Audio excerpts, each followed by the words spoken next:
Hi everyone, welcome back to our channel again. This is me Kate here and I'm back with new tutorial video.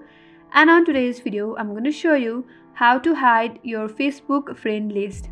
So without any further ado, let's get started with this video. First of all, on your mobile device, open up the Facebook application. After that, make sure that you're logged into your Facebook account.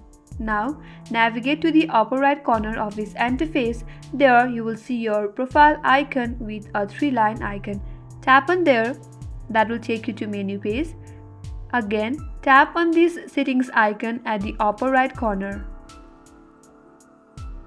Now, once you're taken to settings and privacy page, scroll down a bit. And under audience and visibility, there you will find an option as how people find and contact you. Tap on there.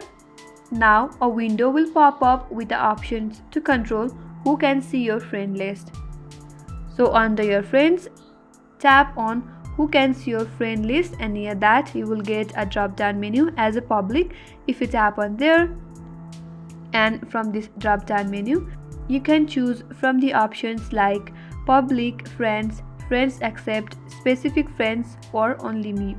To hide your friend list completely, select only me, and after selecting your preferred privacy option, your Facebook friend list will be hidden from everyone except yourself, depending upon the privacy settings you have chosen. And that's how you can hide Facebook friend list. That's all for today's video. I hope this video helped you. If you are new to our channel, make sure to subscribe, like, comment and hit the bell icon for more upcoming tutorials. Thanks for watching till the end. I will see you on next video.